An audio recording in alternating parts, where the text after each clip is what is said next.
Nah, tentu saja ada sesi tanya jawab seperti di kelas 1 kemarin. Silahkan teman-teman yang ingin bertanya, persiapkan pertanyaan dengan tagar, tanda pagar izin bertanya. Silahkan dikirim, nanti akan saya tunjuk yang pertama mengirimkan di kolom chat. Ya, silahkan ini teman-teman yang bertanya. Ya, kepada Dodi Wahyudi, saya persilahkan untuk open mic menyampaikan pertanyaannya. Sebelumnya saya mohon maaf Kak, agak bisa oke, soalnya sinyalnya kurang stabil. Baik. Assalamualaikum warahmatullahi wabarakatuh. Waalaikumsalam warahmatullahi wabarakatuh. Kak, saya izin bertanya. Kita sebagai manusia adalah makhluk yang lemah dan kita hidup tidak bisa tanpa bantuan Allah Subhanahu wa taala. Nah, dalam konteks kuliah dan berkah ini, bagaimana cara kita mengatasi rasa futur atau gimana ya artinya tuh? Ya, lagi males tahu. Mengatasi futur tersebut bagaimana dalam konteks kuliah dan berkah atau dalam dakwah ini?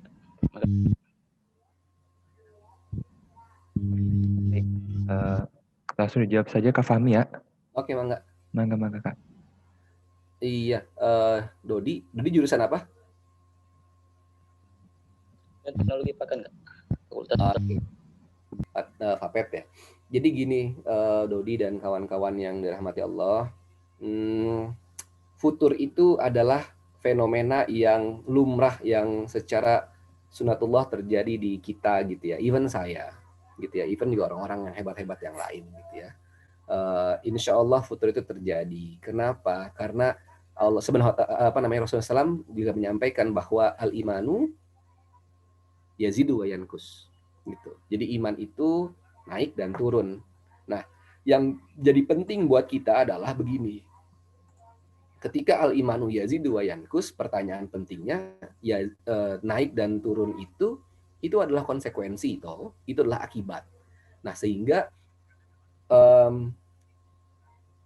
menurunnya iman kita itu merupakan konsekuensi logis dari kita terlalu atau sudah biasa bertoleransi kepada kemaksiatan. Meningkatnya iman kita itu merupakan hasil dari kita senantiasa memaksakan ketaatan. Gitu. Dalam konteks iman. Ketika kita sudah mulai terbiasa untuk boleh deh begini nggak apa-apa, ya ini dikit-dikit deh gitu ya. Kita terbiasa untuk melalaikan sholat tepat waktu, maka kita akan terbiasa untuk melalaikan sholat tepat waktu sampai dengan mendekati azan berikutnya. Gitu. Dan itu terjadi sama teman-teman yang lain memang gitu ya.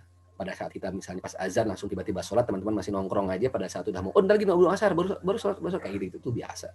Ada yang kayak gitu. Nah, sama juga dalam konteks kuliah teman-teman. Saya punya karakter yang memang saya punya karakter yang memang dalam konteks hafalan tuh kuat ya. Tapi dalam konteks hitung-hitungan saya nggak dapat. Makanya saya ketika beres mata kuliah yang eksakta, baik itu matematika misalnya, kalkulus tuh saya dapat C udah syukur beneran. Karena kapasitas saya nggak nyampe situ gitu. Jadi biar aja. Cuman jangan salah, pada saat biologi, pada saat ekonomi mas saya asisten ekonomi, jadi ekum tuh saya asisten ekum gitu. Jadi teman-teman belajar sama saya, ayo gitu. Logika ekonomi masuk begitu. Terus kemudian mata kuliah yang Pancasila, malah bismillah itu mah aman lah, saya selesaikan dengan cepat begitu. Makanya pada saat yang mata kuliah yang eksakta, saya berusaha untuk sekuat mungkin gitu ya. Minimum saya setiap kali selesai kuliah, saya pada saat itu mengotokopi catatan teman yang saya pikir pinter untuk mata kuliah yang eksak gitu. Nah, fotokopi kemudian saya baca gitu ya, saya tinggalin setelah itu mah gitu ya, fotokopi sampai titik di mana saya pas lagi kalap-kalapnya karena lagi banyak kegiatan, fotokopi hampir ke semua, bingung mana duluan yang saya baca nih ya gitu, sampai ada titik kayak begitu gitu. Nah, jadi istiqomah untuk kayak gitu ya. Nah, futurnya adalah ketika kita disibukkan sama kegiatan, akhirnya kita terbiasa antar aja dia fotokopi gitu, antar aja dia bacanya kayak gitu-gitu ya. Nah, kasus kawan saya yang lain yang tidak terbiasa untuk mata kuliah yang apa namanya, yang hafal-hafalan, habis subuh itu, dia gini, dia habis si Yogi itu gimana sih Yogi itu cerita si Yogi itu bilangnya gini, saya itu dia pada saat malam membaca catatan yang dia tulis ketika dosen nyampaikan atau catatan orang yang dia fotokopi pada saat dosen menyampaikan di hari itu. Jadi langsung cepat gitu ya. Pokoknya mau catatannya rapih, mau catatannya nggak rapih, minimum dia bisa ngebaca gitu ya. Clear, oke. Lalu kemudian dia baca sekilas gitu, kemudian dia bikin catatan versi dia sendiri. Gue ngasal aja nih karena dia satu asrama sama saya, jadi saya tahu cara dia nulis gitu. Ngacak aja, kayak gitu. Pas habis subuhnya, dia baca sebelumnya, dan IPK aja boosting betul, seriusan, boosting betul. Cuman meluangkan waktu sebelum tidur dia baca, pada saat sudah subuh dia baca. Itu clear, boosting IPK-nya. Saya juga nggak nyangka, saya bilang, wah parah loh, gitu-gitu, seriusan. Jadi worth it buat dia pada konteks itu gitu ya. Di situ kalau saya yang hafal-hafalan, saya cukup baca pada saat SKS pun bagi saya nggak masalah, seriusan ya untuk yang hafal-hafalan. Jadi oke, pada saat di ininya ya Bismillah gitu ya. Cuman kalau pada saat yang mata kuliah hitung-hitungan disuruh SKS hatur nuhun gitu, insya Allah hilang gitu. Jadi konteks futur iman tadi ya gitu, itu konsekuensi logis naiknya iman itu dari memaksain kita terhadap ketaatan. Lalu turunnya iman kita itu akibat kita terbiasa dengan membiasakan mentoleransi kemaksiatan. Dalam konteks kuliah tergantung kawan-kawan punya karakternya gitu. Mangga yang lain. Mudah-mudahan jelas. Terus Alhamdulillahirrahmanirrahim. Selanjutnya dari Arifia Marsila, saya persilahkan. Ya, terima kasih moderator. Perkenalkan nama saya Arifia, izin bertanya Kak.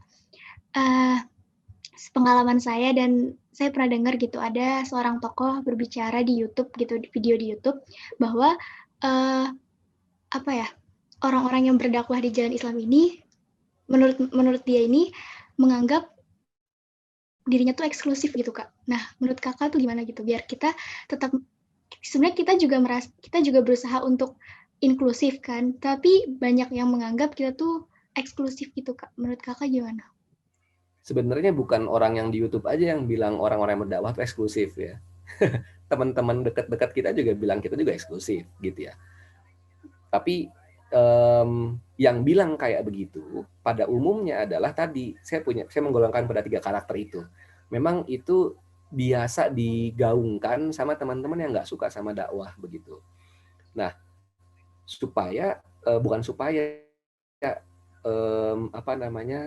jadinya tuh gimana? Jadinya supaya kita tuh akhirnya lebih maunya ke teman gitu ya.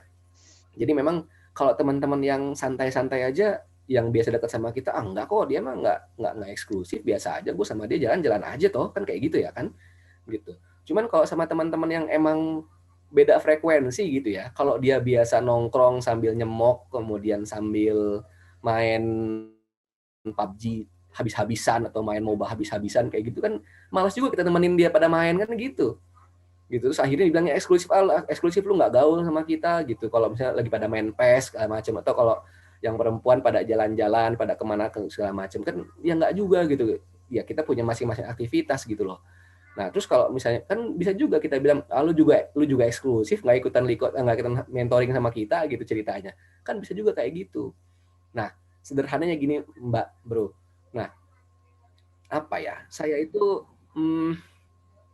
bisa dibilang bukan lahir, zaman SMP, zaman SMA itu dekat dengan orang-orang yang senantiasa nggak sholat gitu ya, senantiasa nyimeng, segala macem lah kayak gitu-gitu gitu ya. Jadi pada saat masuk pahutan, tahulah kelompok-kelompok orang-orang yang kayak gitu-gitu gitu. Nah jadi kalau dibilang eksklusif gitu ya, saya bilang sama mereka, baru bandel kayak sekarang aja gitu ya, gitu udah ngomong kayak begitu. Tapi prinsipnya gini, itu sedikit curcolnya saya gitu ya. Cuman Mbak Arifia ya, Mbak Via gini, supaya kita nggak dibilang eksklusif, Atau terserah lu mau ngomong eksklusif, lu mau ngomong nggak eksklusif sekalipun, yang paling penting buat kita adalah kehadiran kita dirasakan manfaatnya oleh teman-teman kelas, that's it. Oleh teman-teman fakultas, teman-teman departemen gitu ya. Gitu. Oleh karenanya, pada saat kita ingin berusaha membawa diri kita untuk bisa terasa manfaat pada orang dan komunitas, maka kita harus ambil bagian gitu. Misal pada saat jadi komti, ya wes deh, gitu kan, jadi komti itu ujung-ujungnya adalah yang ditumbalkan kan. Ayo. Terus kemudian pada saat ayo siapa yang mau ngurusin penanggung jawab mata kuliah ini? Kan dulu sebenarnya siapa yang mau dimarahin sama dosen sama asistennya kan gitu. Kan gitu-gitu. Terus siapa yang mau fotokopi, kan judulnya siapa yang mau capek fotokopi terus kemudian nyebarin ke orang-orang kan gitu. Gitu. Terus pada saat ada kegiatan ini siapa yang mau jadi panitia kegiatan ini nih, yang jadi ketua panitianya, apalagi diawasin sama senior, ujung-ujungnya kan siapa yang mau ditumbalin ke senior kan gitu. Gitu. Jadi ambil aja gitu. Paling ujung-ujungnya sama senior ditampar, didorong, dipukul, ya gitu-gitu aja, biasa aja gitu ya. Kalau buat cowok, buat cewek kan paling juga gitu kan, biasa aja, santai aja gitu. Nah jadi take charge, ambil gitu di kelas, jadiin kita orang-orang yang senantiasa ditunggu kehadirannya di kelas. Bahkan bisa nggak lu bantuin gua? Bisa. Bisa nggak lu ngerjain ini? Bisa gitu. Jadi orang tuh nggak ada kita tuh, ini siapa yang mau ngerjain ya, kayak gitu-gitu. Nah dengan kayak begitu, eksklusivitas itu akan terhilangkan. Pertanyaannya adalah kenapa sih orang anggap kita eksklusif? Karena kita pada saat kuliah itu, kalau yang buat yang sudah offline ya, cuman datang ke kuliah, datang ke kelas, makan di kantin, dan pulang ke kosan. 3K, kuliah, kantin, kosan. Gitu. Nggak ada tuh yang namanya berteman, nggak ada tuh yang namanya main futsal bareng, nggak ada yang namanya main congklak bareng, kayak gitu-gitu ceritanya gitu ya. Jadi, nah, yang paling penting adalah kita bisa ambil peran. Peran yang pertama, ambil peran di kelas gitu ya. Mau jadi pengurus apapun di kelas. Peran yang kedua, ambil peran untuk ngambil mata kuliah, PJ mata kuliah kah, fotokopi mata kuliah kah, kayak gitu-gitu. Kalau sekarang misalnya untuk hubungin teman-teman lah dan segala macam, hubungin teman-teman. Plan yang supaya nggak eksklusif yang berikutnya, pada saat bulan ini kira-kira siapa ya teman-teman kelas gue yang ulang tahun ya, kasih ucapan selamat ulang tahun, kasih hadiah kecil-kecilan gitu ya, kayak gitu-gitu, sederhana aja itu supaya tidak dibilang eksklusif. Tapi pada saat teman-teman harus sorry ya gue lagi ada mentoring nih jam segini, ya mentoring aja, teman-teman juga ngerti, bahkan kalau perlu ajak, sorry ya nih mau sholat, udah mau ajan, udah intro tuh di Al-Huriyah gitu, sholat aja gitu, teman-teman juga ngerti. Bahkan teman-teman yang non-is juga bahkan sampai nanya, lu nggak sholat nih gitu, oh iya ntar sholat dulu, kayak gitu, sampai kayak gitu-gitu. Even waktu saya di Jepang itu, walah itu mah bener-bener deh, saya kan S2 saya di Jepang, joint degree program ya, sama gitu ya, apa namanya, futur banyak banget teman-teman yang futur di Jepang, dari mulai kerudungnya panjang sampai kerudungnya pendek gitu ya, dari mulai yang nggak biasa ngerokok sampai dengan biasa ngerokok, dari mulai yang minuman yang zero alkohol sampai dengan yang ada alkoholnya, sakenya gitu ya, kayak gitu-gitu gitu. Sama di Jepang juga, kita kalau nggak dibilang, teman-teman Jepang juga tahu gitu, oinoriste, hai, saya bilang begitu ya, dia juga tahu sholat nggak, sholat dulu, bilang gitu, dan segala macam. Jadi supaya kita inklusif, membantu dan apa namanya, take charge gitu sama teman-teman ya, gitu Via. Mangga. Terima kasih Kak. Sama-sama. Masya Allah, Alhamdulillah. Demikian ya. Punten teman-teman, karena keterbatasan waktu, kakak ambil satu pertanyaan lagi. Nah, buat pertanyaan yang lainnya, silahkan tidak perlu disampaikan secara verbal, tulis saja nanti di kolom chat. Insya Allah akan saya kirim ke Fahmi Hakim, nanti jika beliau berkenan menjawab, akan kakak share di grup ya. Untuk pertanyaan yang terakhir kepada Wildan Bakhtiar Sael, saya persilakan. Makasih Kak. Kak izin bertanya, tadi kan disinggung tentang jangan menunggu menjadi baik untuk dakwah ya Kak. Nah, gimana sih Kak caranya dakwah ya yang minimal bisa didengar oleh semua kalangan gitu Kak. Bukan hanya kalangan yang sering ke masjid aja, tapi juga orang-orang biasa gitu Kak. Tapi selain dari pemimpin seperti Kakak tadi. Oke, Terima kasih Kak. sama-sama. Jadi Wildan gini, kita harus sudah siap ya sebelum kita jalan kemana-mana, sebelum kita mulai berdakwah kepada lingkungan yang lain, kita harus sudah siap kepada situasi yang seperti Rasulullah SAW dan para sahabat alami. Apa?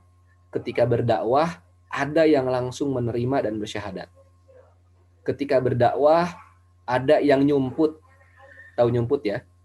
Ketika berdakwah, ada yang bahkan melempari dengan batu. Begitu. Nah, kita harus siap dulu dengan konsekuensi dan hasil yang kayak begitu. Oke, ketika sudah siap, maka kita akan berdakwah dengan tenang. Hasil apapun, Allah yang akan menggaransinya. Bahkan Nabi Muhammad SAW pun juga untuk pelajaran buat kita gitu ya, ketika meminta pamannya jadi mendapatkan hidayah kan nggak dapat juga begitu.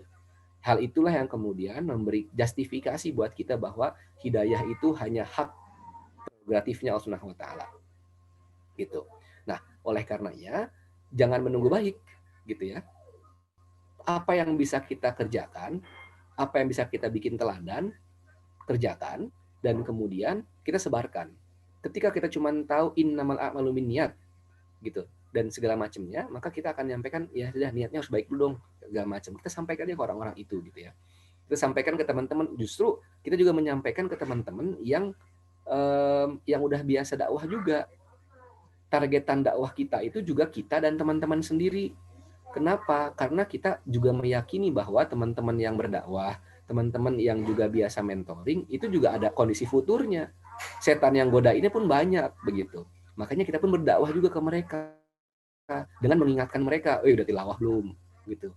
Buruan sholat gitu segala macam. Kemudian itu kita dakwahi gitu ya, keluarga kita dakwahi, teman-teman yang lain pun dakwahi gitu. Dengan cara apa? Dengan cara ngasih tahu yang baik. Ngasih tahu yang baiknya gimana? Ngasih tahu yang mungkin nggak usah yang berat-berat dulu. Lu harus ngaji tiap hari. Lu harus kayak gini. Ya nggak perlu begitu. Cukup diingetin dengan misalnya, udah mau azan, sholat dulu yuk. Pada mau ikutan nggak? Gitu. Udah gue duluan ya. Kayak gitu misalnya. Terus kemudian secara personal bagi yang kita lihat ini kayaknya sudah dia mau nih kalau diajak mentoring. Lu pernah dengar mentoring nggak segala macam gitu. Ada cara-caranya untuk bisa berdakwah fardiyah kayak gitu ya. Kayak gitu. Jadi dengan menggunakan bahasanya mereka gitu ya. Tapi kita yang lebih penting adalah keteladanan yang dipakai. Gitu ya. Gitu Wildan. Oh iya Kak, terima kasih Kak. Enggak. Alhamdulillahirrahmanirrahim. Demikian teman-teman ya, kita telah melewati sesi tanya jawab. Alhamdulillahirrahmanirrahim. Demikian sesi materi dan tanya jawab. Saya sebagai moderator mohon izin undur diri. Akhirul kalam. Wassalamualaikum warahmatullahi wabarakatuh. Saya kembalikan ke MC. Mangga MC. Terima kasih ya. Saya undur juga ya. Assalamualaikum warahmatullahi wabarakatuh. Waalaikumsalam warahmatullahi wabarakatuh. Terima kasih Kak. Alhamdulillah ya. Saya pamit juga. Jazakallah khair Kak Fahmi.